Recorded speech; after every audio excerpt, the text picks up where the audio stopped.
एक बार जब भगवान नारायण योग निद्रा में लीन थे, तभी उनके दोनों कानों के माध्यम से मधु और कैटब नाम के दो महाशक्तिशाली दानवों की उत्पत्ति हुई। मधु और कैटब ये दोनों ही बहुत ही ज़्यादा पराक्रमी दानव थे।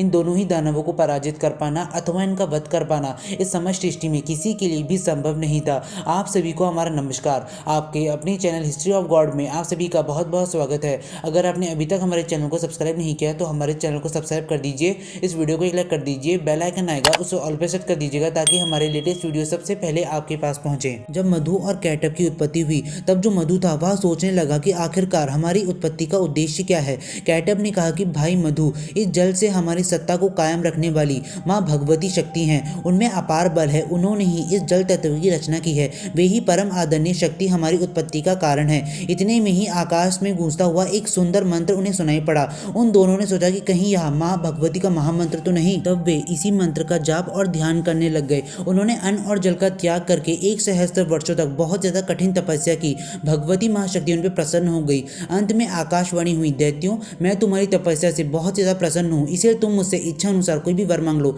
आकाशवाणी सुनकर मधु और कैटब ने कहा कि सुंदर व्रत का पालन करने वाली देवी, अगर आप हमसे प्रसन्न हैं तो आप हमें स्वे इच्छा मरण का वरदान देने की कृपा कीजिए। देवी ने कहा कि दैत्यों, मेरी कृपा से इच्छा करने पर ही मौत तुम्हें मार सकेगी। देवता और दानव कोई भी तुम दोनों भाइयों को पराजित नहीं कर सकेंगे। देवी के वर देने के बाद मधु और कैटब को अत्यंत अभिमान हो गया था।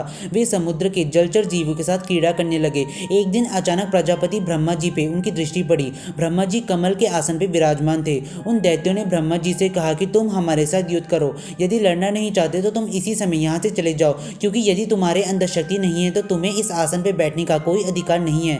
मधु और कैटब की ऐसी बातें सुनकर ब्रह्मा जी बहुत ज्यादा चिंतित हो गए थे।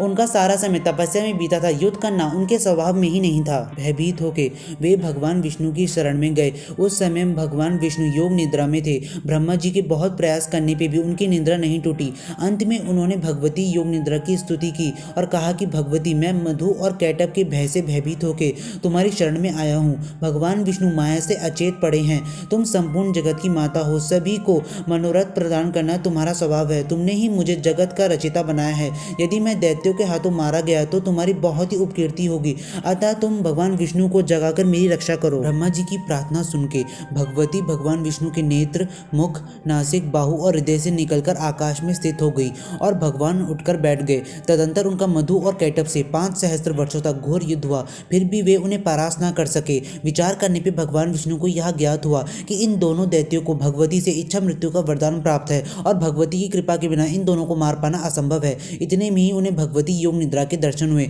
भगवान ने रहस्यपूर्ण शब्दों से भगवती की स्तुति की। भगवती ने प्रसन्न होकर कहा कि विष्णु, तुम देवताओं के स्वामी हो, मैं इन दैत्यों को माया से मोहित कर दूंगी और तब तुम इन दोनों का वध कर देना। भगवती का अभिप्राय समझ के भगवान विष्णु ने दैत्यों से कहा कि तुम दोनों से युद्ध करके मैं परम प्रसन्न हूँ, अतः तुम मुझसे इच्छा अनुसार कोई भी वर मांग लो। उस समय जो मधु और कैटब थे वह भगवती की माया से मोहित हो चुके थे। उन्होंने कहा कि विष्णु, हम याचक नहीं हैं, हम दाता हैं, तुम्हें जो मांगना है तुम हमसे प्रार्थना करो, हम तुम्हें वह अवश्य देंगे।